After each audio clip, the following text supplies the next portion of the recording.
Hello, podcast listeners. We know podcasts are a great way to catch up on a program that you may have missed on KSJE, and it's provided as a free service of this radio station. But you know, KSJE is now listener supported, and so while you enjoy this podcast, we hope that you'll also take some time to join KSJE. Become a member today. It's quite easy to do. Just go to our website at ksje.com/support and pick the level of support that best matches your budget. Thanks again for listening. Here's your podcast. This program is supported by San Juan Regional Medical Center, who's expanding its services to offer low-cost blood screenings all year round, now offering walk-in convenience to get the blood tests you want when you want them. MyLabs, patient-ordered testing, is available in Farmington at the hospital's laboratory and the Outpatient Diagnostic Center on 30th Street. Also in Aztec at San Juan Health Partners Family Medicine at 120 Llanos Street. With nearly 20 tests available, there's an option for everyone. MyLabs, patient-ordered testing, a wellness service of San Juan Regional Medical Center.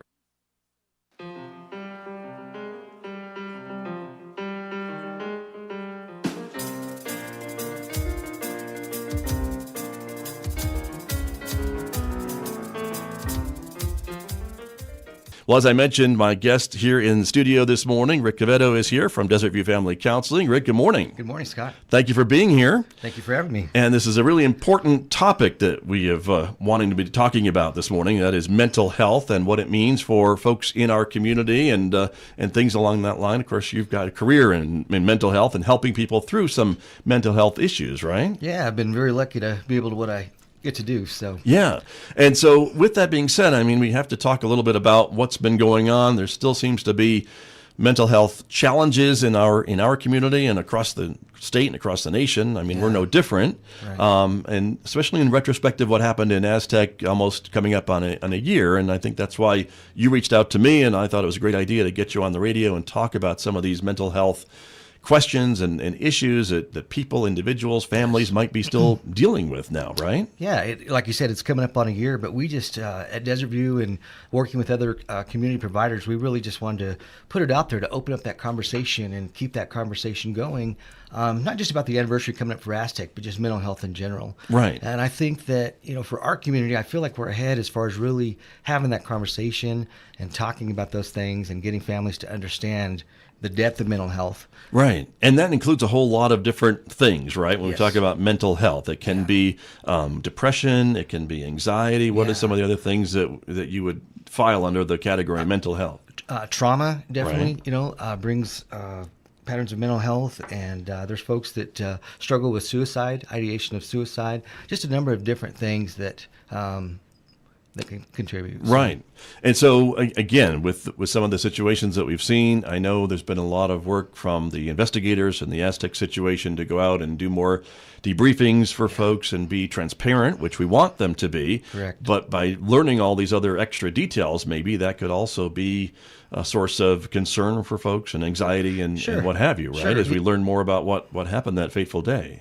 Going back to the kids, some kids already deal with struggles Right. of emotional health and depression, anxiety, or being bullied, or seeing bad things at home, or bad things that have happened to them. And so then you add this to the and it's a lot for them. It can be too much. Sure.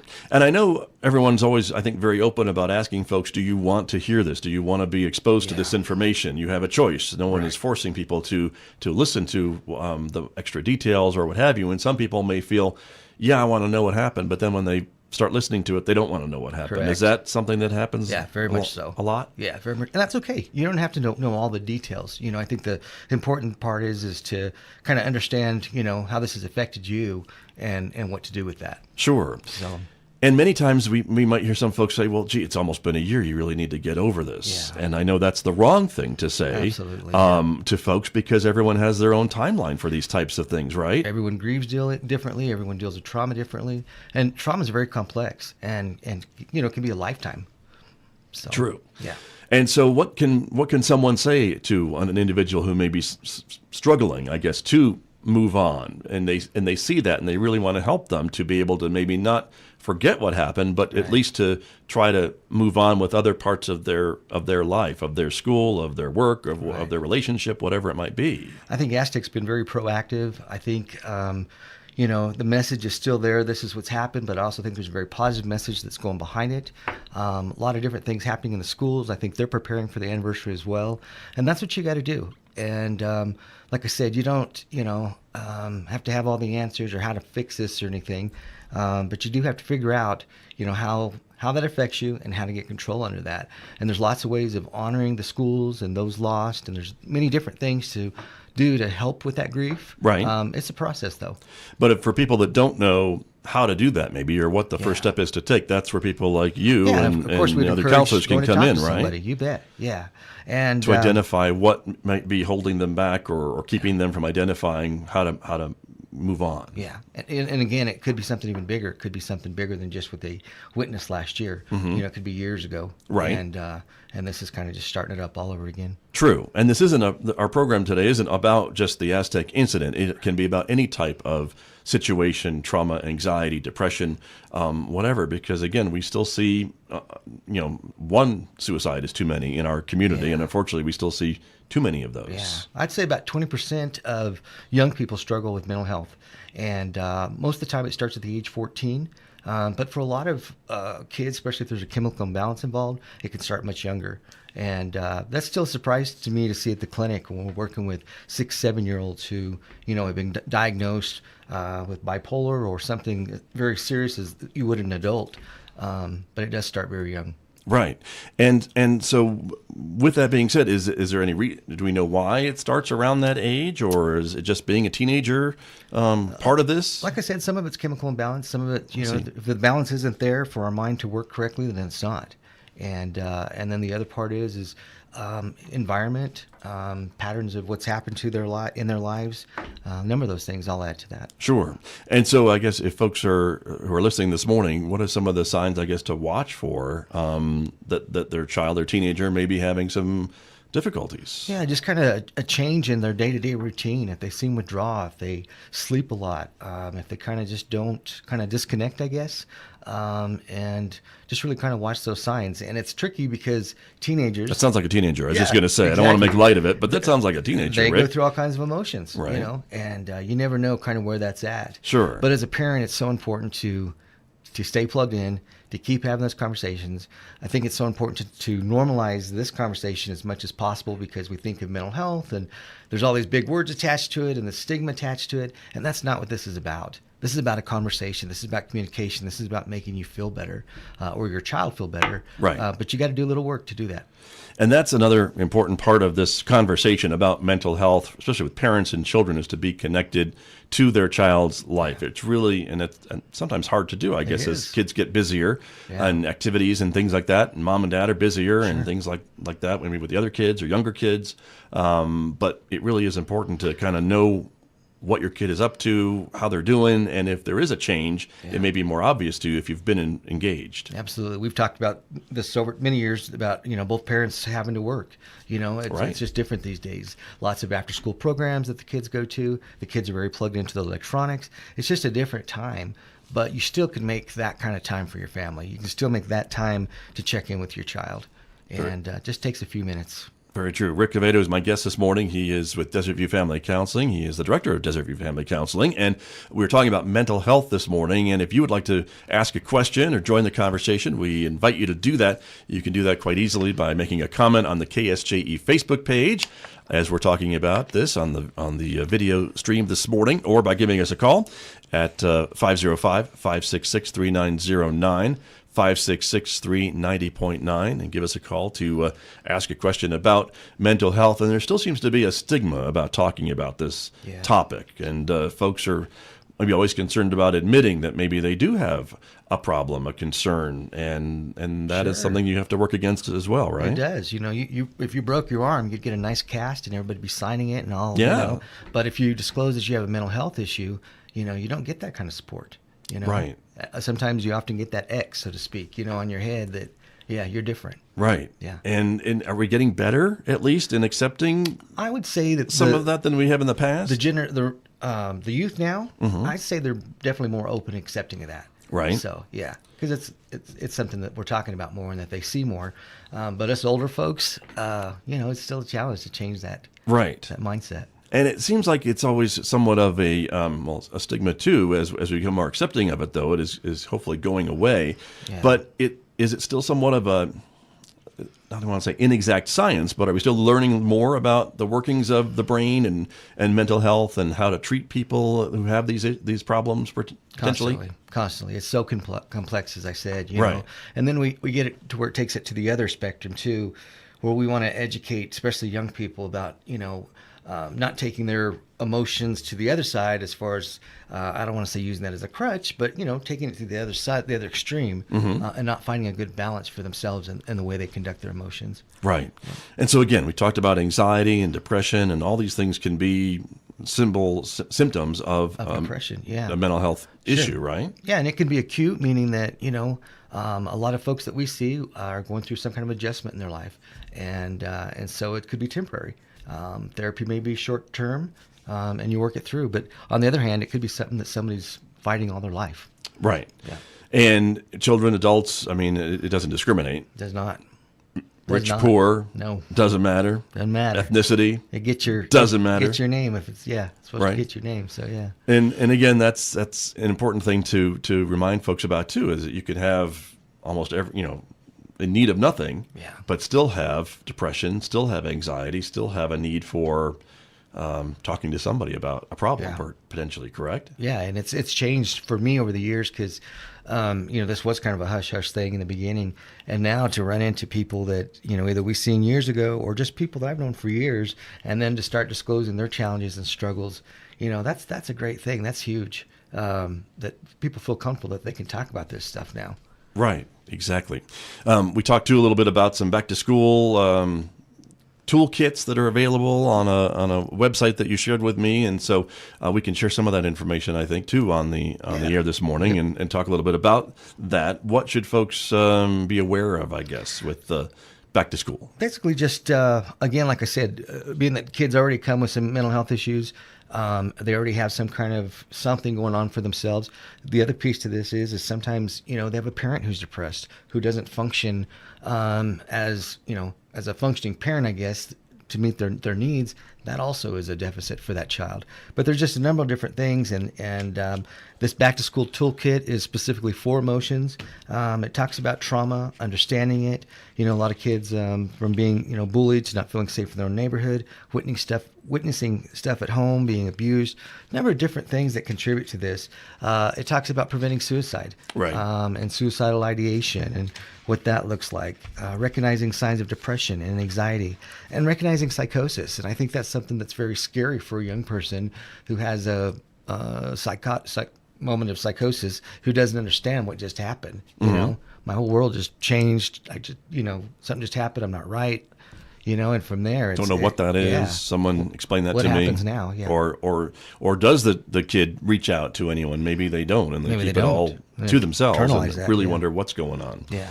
The graphics we just showed our viewers this morning, Rick, talking a little bit about suicide being the number 2 cause of death between ages 10 and 24, which is another surprising statistic to me.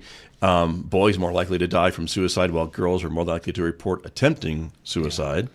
And 70% of students seriously considered attempting suicide in the last year. That seems like a high number to me as well. Yeah, it really is. And unfortunately, in our area, I mean, it seems like we have above average numbers of teenage suicides. Would that be a correct statement? I mean, I'm not basing that on any type of data that I've seen, but just from... Our community certainly ranks up there. Definitely. Okay. Yeah. Right. And we've had so many conversations, you know, folks like yourself and other providers and stuff. What is it about this area that's happening, you know? Right. I don't know that there's an answer to that. Sure. So, but for some reason, it's happening. That's why parents need to be more connected and more aware of what's going on in their kids' lives. Yeah. Interesting. Other things I want to point out here is some kind of what you can do, advice of maybe what folks can do, what parents can do for their teen, and some of that advice would be asking. Yeah. Just asking. Just asking, and you know, and again, just keeping the conversation simple, and making that person feel comfortable that you're talking to. And then that way they'll open up. Also, especially with your kids, go do something with them. Go for a walk or go do some kind of activity, and then start to have that conversation with them. Kind of takes the stress off, them being the focus of that conversation. Right. They're using the acronym of ACT, so ACT, right? A for asking, Okay. C for care, Yeah. to let someone know that you care what's going on with them, I guess. T right? to tell, yeah. And exactly. T to tell, right? Yeah, so. And that's an important thing. And that would be telling a trusted adult is what they're saying. Yeah, coach, teacher, a family friend, family member, pastor, yeah. All those types of things. Yeah, definitely. Good advice. Rick Quevedo, my guest this morning. We're going to take a short break. When we come back, more with my guest in just a moment. We invite you to join the conversation as well. You can do that. Make a comment on our Facebook page at KSJE, or, of course, you can give us a call, 505-566-3909, 566-390.9. Maybe you have a suggestion of how folks can deal with mental health issues, or what kids could be doing and who they could talk to if they have a concern in their life. So join the conversation. Give us a call. Back with more in just a moment here on KSJE. The time is 8:28.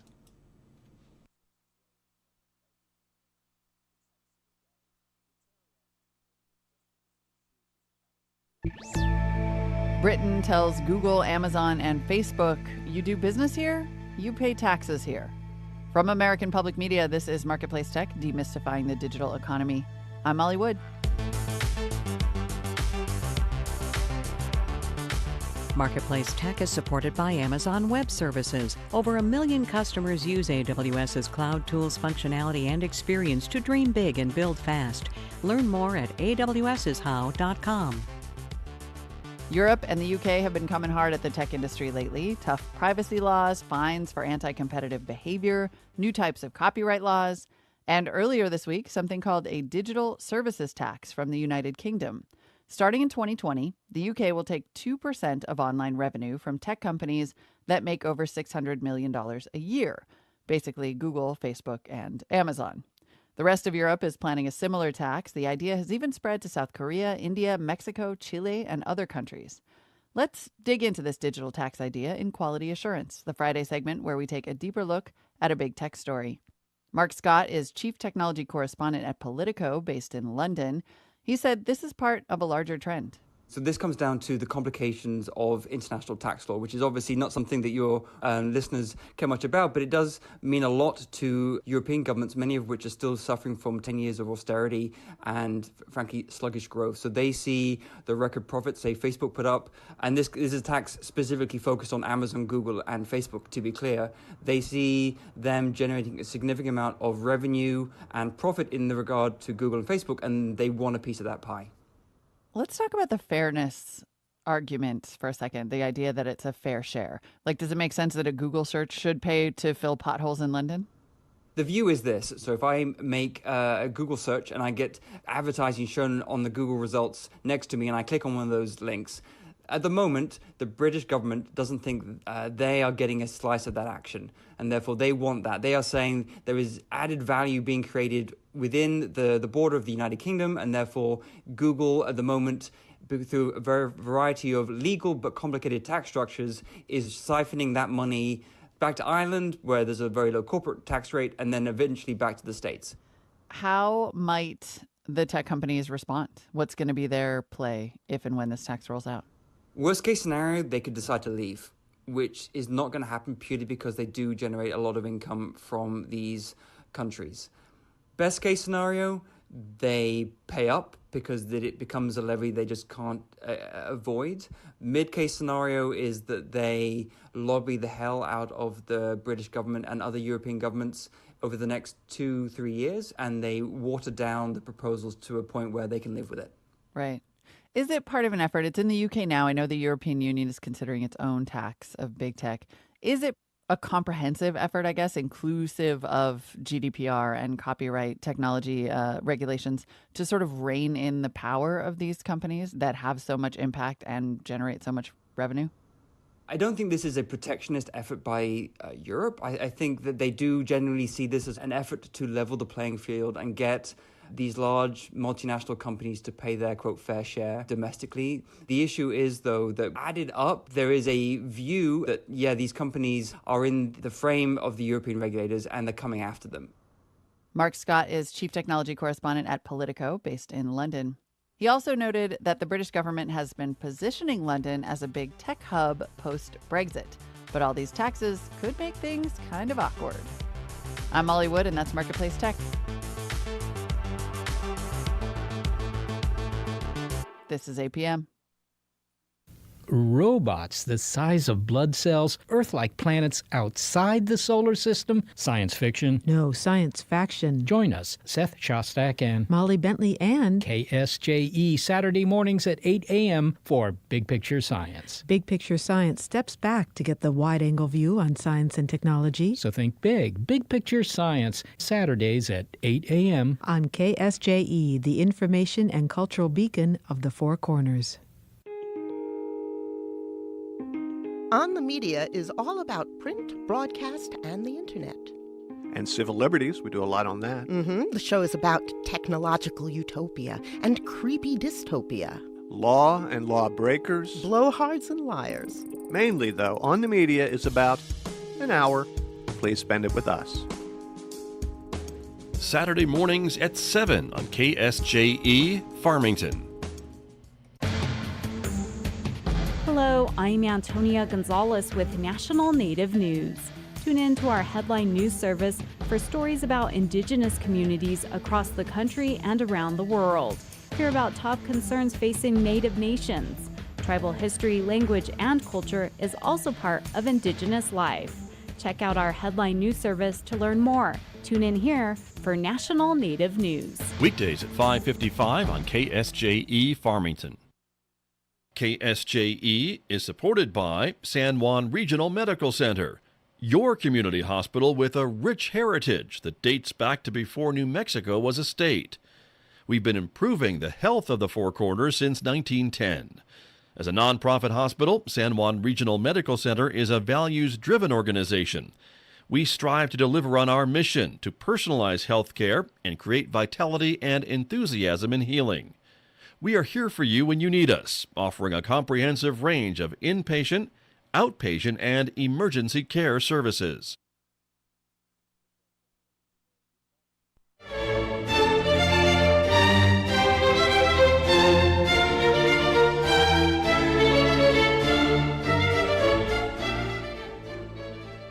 (8:34) KSJE. You're listening to the Scott Michlin Morning Program. Good morning, everybody, and thank you for tuning in this morning. Welcome to our viewers who are joining us on the KSJE Facebook page and YouTube channel. Taking a look there outside at San Juan College at the sunrise. It is 35 degrees outside our studios this morning. Winds are out of the east-northeast at 4 miles per hour, and our weather forecast calls for a mostly sunny day on this Friday. 60 degrees for a high today, clear tonight with a low of 38. A windy day tomorrow with sunshine. Saturday's high 58 with wind. Windy overnight on Saturday with a low near 30, and then partly sunny skies on Sunday. Chance of a shower developing overnight, Sunday low 39. Partly sunny skies on Monday and mid-50s for a high all next week. I'm Scott Michlin. My guest on the radio this morning, Rick Quevedo, is here. He is the director of Desert View Family Counseling here in Farmington. We are talking about mental health. And again, Rick, thanks for being here. Thanks for having me. You bet. Appreciate you coming in to talk about this important topic with our community and what it has been through in the last almost 12 months now, and what people go through every day, I think, just by being part of life. Yeah, I'm glad you mentioned that, because I think that when tragedy or trauma or tragedy happens, we really we recognize all this. But you're right, people struggle with this every day. Right. Every day. And so we want to, again, open up the program to conversation and have folks join us if you have a question about mental health, maybe someone you know, or have some ideas or something that you have actually gone through and come out on the other side of. We'd love to talk about that as well with you. You can give us a call here at 566-3909, 566-390.9 at KSJE. You can also write a comment on the video we are streaming on the KSJE Facebook page, and we will see it here. And we can I can relate it to our guest, Rick Quevedo, talking about these different types of things. And we mentioned certainly the incident at Aztec High School, but I think any time these days a school goes into lockdown. We had an incident here yesterday at San Juan College, for heaven's sake, with a suspicious package, and a building was evacuated. And I know there were a lot of anxious moments from folks that just, if they have students or spouses that come here wondering what's going on. Yeah, and mostly adults go here, compared to like students in the schools. So, yeah. But kind of scary. Lots of anxiety, I guess, and that can be another mental health situation, correct? Yeah, correct. Yeah. And so with that being said, what could folks be watching for? And again, if I'm a child with a mental health issue, is that different from an adult with a mental health issue? Not too much. Adults tend to stay a little busier because they work and they've got to function, take care of their kids and stuff like that. But again, just watching for symptoms of being withdrawn, changes in appetite, changes in sleeping habits, kind of withdrawing from friends or family, not really engaging in any kind of conversations, just kind of going to a dark place, I guess. And sometimes people just like to kind of lock up in their room and draw the shades, and and that's how they're recovering, so to speak. Right, exactly. This toolkit that you brought with you this morning, the Recognizing Anxiety, again, has some statistics. About 31.9% of young people have an anxiety disorder. Yeah. And what would that look like, I guess, to the rest of us? It could be a bunch of different things, but mostly it's just feeling nervous, just kind of... Nervous in social situations or just nervous everywhere? In general, some people are just excessive worriers and stressors, and it could be social anxiety. When I was growing up, dealing with anxiety, there wasn't a name for it back then, and we certainly didn't talk about it back then. Right. And so in my 20s, when I couldn't be in crowds or grocery stores, and I didn't understand that, knowing now it's agoraphobia, Right. Yeah. So it's come a long way. Now we know information. Right, but that is something to for parents or teachers or anyone to really recognize that in a young person, right? And tell them that there is help and they're not alone. There's other people that suffer from the same type of thing, I'm sure. Yeah, and some people are, including children, are open to therapy, open to talking to somebody right away, and sometimes not, and that's okay. I think it's important as a parent or a friend or whoever that person is to just make that person feel comfortable. To keep chipping away at that conversation and try to normalize that conversation as much as possible. Because like I said, some people aren't ready to go talk to a therapist, Right. And the whole thought of that pushes them back even further. So you've got to be sensitive to that mindful too. Mindful of that, yeah. Yeah, exactly. Other things, some of the types of anxiety disorders, generalized anxiety, phobias are listed and things like that all can, again, be part of this condition. Yeah, correct, yeah. Right. Nervousness and difficult relaxing, sleeping, just the constant mind going. Right. Yeah. Panic disorders, social anxiety, as you mentioned, things like that. So again, things along these, and for people to know that maybe that's not abnormal or other people suffer from the same thing, and that maybe helps them to know that they're not alone. Yeah. Going through this alone. The numbers are there that certainly there's a lot of people that deal with this, but it is scary, especially when you don't understand it, especially as a young person. Right. What is wrong with me? Why am I different? What's happening to me? Adults, we can reach out and ask those questions or have those conversations a little bit easier, but not for young people. Exactly. That's very, very true. And so again, the advice would be to just have that conversation with a child. Tell them that make time with your child. Just stay plugged in and have those conversations. And I think it's okay to share experiences with your kids too, of your own experiences. That kind of, again, normalizes it a little bit to make them feel a little bit more comfortable about sharing what they're going through. Right, right. Very good. Rick Quevedo is my guest this morning. Again, if you want to join the conversation, we invite you to do that. You can make a comment on our Facebook page during our streaming video here at KSJE. You can also give us a call. 505-566-3909 is the number. 505-566-390.9. You can give us a call and join the conversation. But what else do we want to share? What else is important that folks know about mental health as we've been talking this morning? Well, we've been talking about your new system here and all that stuff, and I was just going to kind of share that, Desert View is certainly on the same page. Originally, we had set up on our webpage where people can message us in, send us a message, and then we took it to the next step, and now we've got Facebook Messenger that's secure, that young people have been messaging into. Right. And so, they're not ready to call or have a face-to-face, but we certainly can answer their questions and possibly give them some techniques that way. We're working with somebody about doing some PSAs and more live Facebook videos. Not me, but somebody that's, that's really going to get this message across. And I think it's important because things are changing so much, Well, that is something we've talked about, too, is that there is still maybe a stigma attached to mental health and reaching out. It can be a real tough first step to take to talk to someone. You have a radio program asking folks to call in or write a comment, and that can be really difficult for folks to even admit that they either think they have an issue or have a question about it, or maybe know someone, and Exactly. how publicly do you want to be about these types of conversations? So I a can big step. understand why folks maybe aren't tapping Jumping away at the lines, and, yeah. right, and clogging up the phones this morning, and that makes sense. But hopefully the information that we're sharing is important to them, and they can take that next step and do make a private phone call to a counselor or get some information to their teenager or young person, because this is really an important topic to have. It is, Talk and the about. important thing is the resources are there. And before, I don't know that they were there that much, or people knew about it. But we're really trying to, make sure everybody knows it's okay to reach out. It's Right. okay to have these conversations. Many times folks might think, oh, I live in Farmington, or I live in Aztec or Bloomfield, and we're such a small town, we don't have access to these types of resources. I just have to suffer in silence, I guess. It's just me that's having this problem, and that's not the case. That's not the case. And I tell you, I've got folks that I know personally who've called Desert View, and I'll refer them to somebody else that, make them feel comfortable type thing. Right. But like I said, the help is there. Sure. There's lots of community agencies. There's lots of small private practice folks that we refer to as well. So Right. the help is there. And again, if it's an older person maybe who was like, well, when my parents went through this 20 years ago, it didn't work out very well, or they seem to be worse off, or what have you. But I imagine that the advances in understanding mental health have really advanced in the last 20 years and keep advancing, right? I mean, with the medical and what we know about the human mind and brain. Yeah, and definitely more techniques to work with both the kids and adults. And, I hear that a lot. People share negative experiences about therapy back when, but this is about you, the individual, not a past experience with a family member or their circumstance, but just kind of digging and finding, where you need to be. Sure. Yeah. But it may take some time too. And I think sometimes in our society today, we want a pill and boom, in half an hour, I'll feel better and everything get back to The egg is normal, cracked. whatever normal is. Yeah. And that doesn't always happen, right? This is an ongoing therapy, ongoing thing that folks need to be aware of and work towards the solution, I suppose. It takes a while. And you got to be ready. And, we discussed earlier that sometimes treatment can be short-term. Sometimes it can be a lifelong experience. Right. It just depends.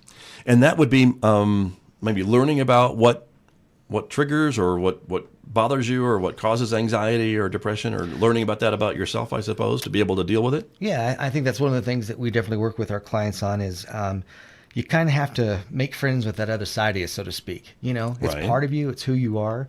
And so when you can kind of accept that and that piece of your life, and you can kind of work together, it sure does make things a lot easier to work through. So.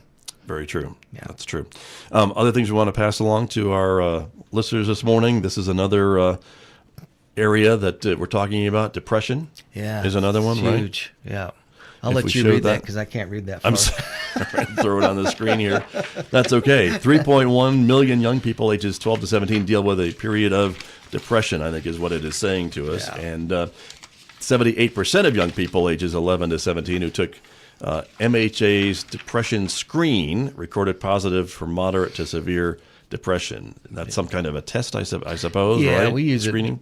several different screenings to kind of find out. And this is even more complex than this because a lot of people self-medicate, through drugs, through marijuana, through alcohol. So that makes the problem even more complex. Yeah, let's talk about that for just a minute, because again, if you've got an issue, right, and you are self-medicating, and that just either exacerbates maybe some of the symptoms or makes you feel, you may think you're feeling better, but you're really feeling worse, I suppose. It does both. Yeah. It does both. But the second part of that is that it even removes you more from the situation and the seriousness of it. Right. And that's a lot of times where people really get into trouble with addiction and overdose and such. So. And that seems to be a downward spiral. Yeah.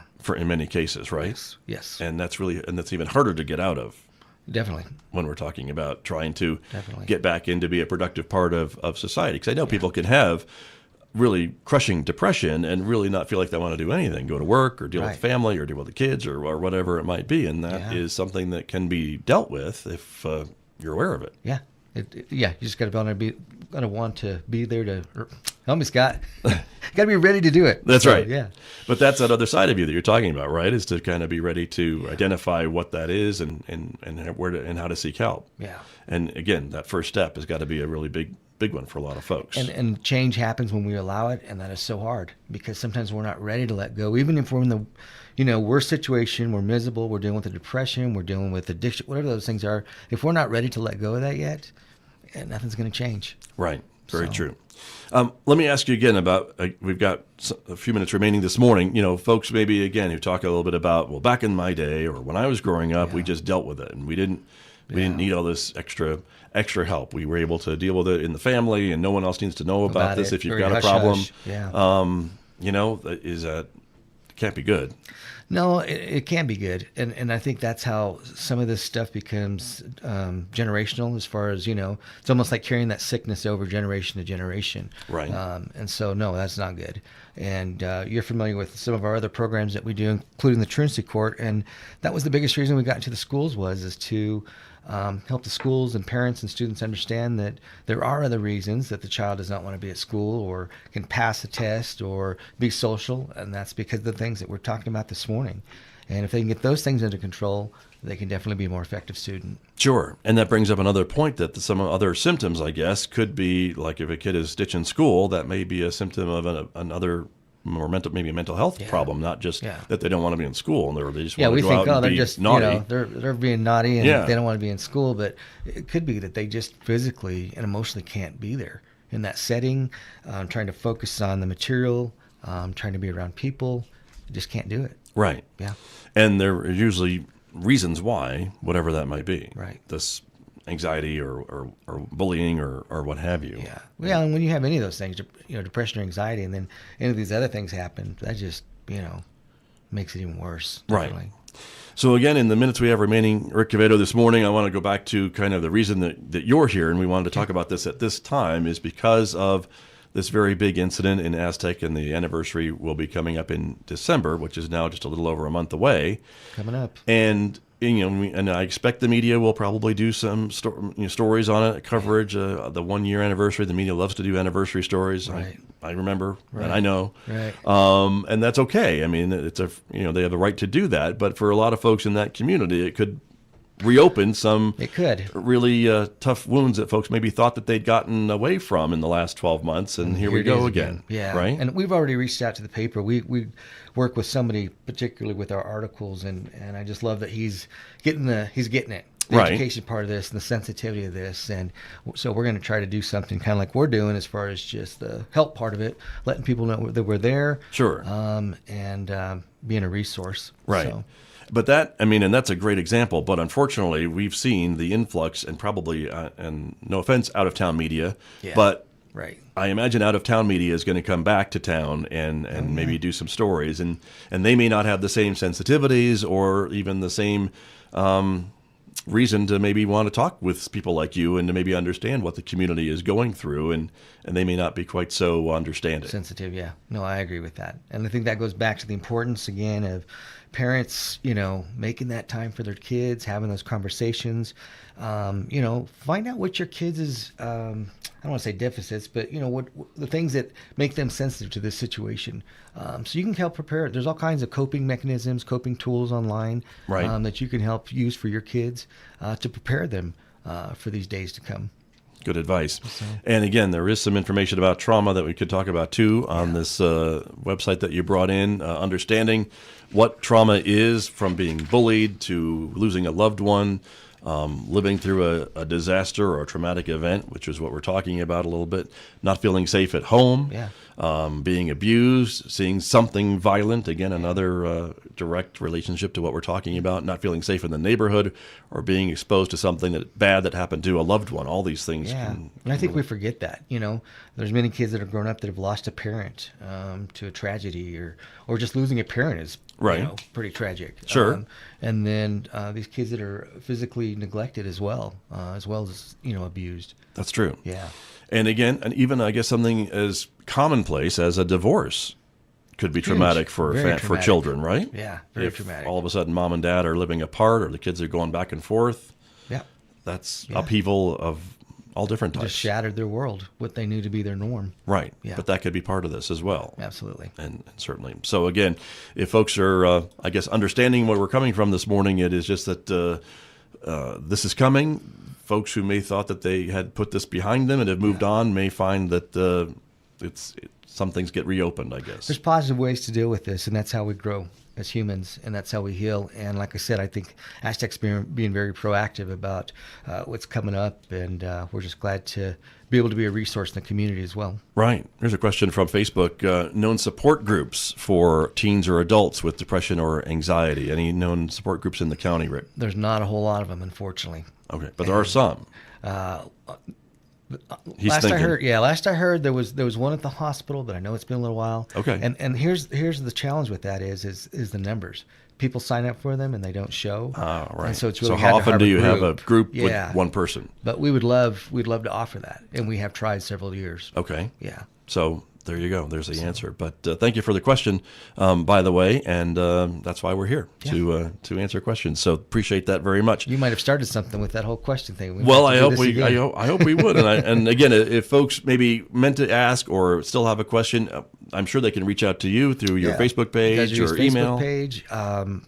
My email is rick@mydesertview.org. You can go to our Desert View Facebook page, our website, and there's a message site that you can actually send a message that goes directly to me as well. Okay. Yeah. And I know, because again, as we mentioned, it is a sensitive topic, and I know folks are cautious about talking about it even in this day and age, and we still think we've made giant steps, but there's still steps to take. Yeah, and I think the last thing I'd say is to us adults, take care of yourselves so we can take care of our babies, It really starts with us. Right. Yeah. Well, and again, it goes back to those first responders. So I know took advantage of the services that were made available to them, who responded to Aztec. They sure did. And they deal with traumatic things each and every day, for heaven's sakes. But I mean, it. For us to go in and work with them, it was very humbling, because, like you said, they see all kinds of stuff daily as well. Right. So. And again, but I know when it hits your community and people it's even more difficult maybe to see that happen to people in places that you care about. Yeah, we recently presented at the Homeland Security Conference in Albuquerque back in August, and they spent 3 days on this, and it was just really hard still to hear all this unfold, even though I know the outcome and, Right. Yeah, all that. That's true. So. And, we hope it never happens again, but we think that it's always a possibility, and so again, knowing how to deal with that, I think, is a way to move forward, but still honoring those who were lost and what happened. Yeah, that's an important thing. So.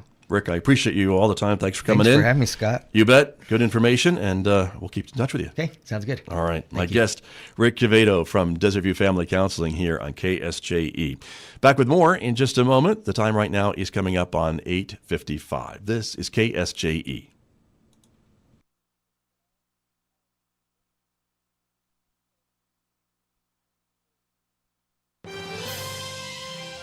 Persistent rumors about a fixed 1919 World Series led to the indictment and banishment of 8 Chicago White Sox baseball players. A Moment in Time with Dan Roberts. White Sox owner Charles A. Comiskey was notorious for being tight-fisted with his players. He even charged them for their laundry. In September 1990, pitcher Eddie Seacoat and first baseman Chick Gandil met former White Sox pitcher turned Texas oil speculator Sleepy Bill Burns and Philadelphia gambler Billy Marburg in a New York hotel room. The price was $100,000 to throw the series, but the plan began to fall apart almost immediately. The biggest problem involved the players themselves. To throw a game requires great coordination, and this crew wasn't that smart. Something was going on. Probably their consciences, particularly Joe Jackson's, their innate sense of fair play, and their competitive spirit defeated the conspirators' plans. An enlivened Cincinnati team took full advantage of the confusion in the White Sox ranks and won the series 5-3. Despite their later acquittal for lack of evidence, the 8 players were banished for life from the major leagues. The most important result of the so-called Black Sox scandal was the appointment of a baseball commissioner with wide powers, federal judge Kennesaw Mountain Landis, who ruled the sport with an iron hand for 2 decades and helped restore its damaged reputation. At the University of Richmond School of Professional and Continuing Studies, this is Dan Roberts. Funding for A Moment in Time with Dan Roberts is provided in part by the Petersburg Preservation Task Force, highlighting Blandford Church, home of 15 Tiffany windows. Online at petersburgpreservationtaskforce.com. Our theme music is composed by B.J. Liederman. Our sound engineer is Robert Richards. This program is produced at the University of Richmond in cooperation with WCVE Public Radio. Transcripts, podcast, audio, and video are available at amomentintime.com. KSJE is a listener-supported radio station licensed to San Juan College in Farmington, New Mexico. We're thrilled to be able to offer new, innovative, and unique programming. But we need your help. See all the ways you can support KSJE by going to our website at ksje.com/support. This is 90.9 FM, KSJE, Farmington, New Mexico. From performers such as Plácido Domingo to composers such as Astor Piazzolla, the Latin contribution to classical music has been extensive. Concierto celebrates the rich diversity of Hispanic classical artists every week, in English and in Spanish. I'm Frank Dominguez. Join me for Concierto. Every Wednesday night at 8 on KSJE, Farmington.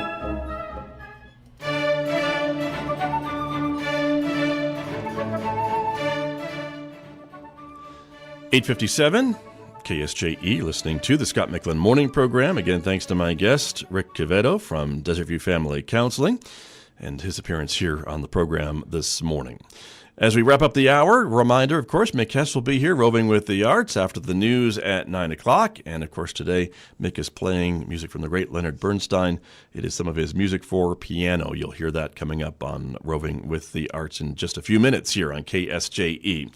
The Encore birthday party is happening this afternoon here at San Juan College in the Henderson Fine Arts Center. You can check out some of the things going on with the Encore program.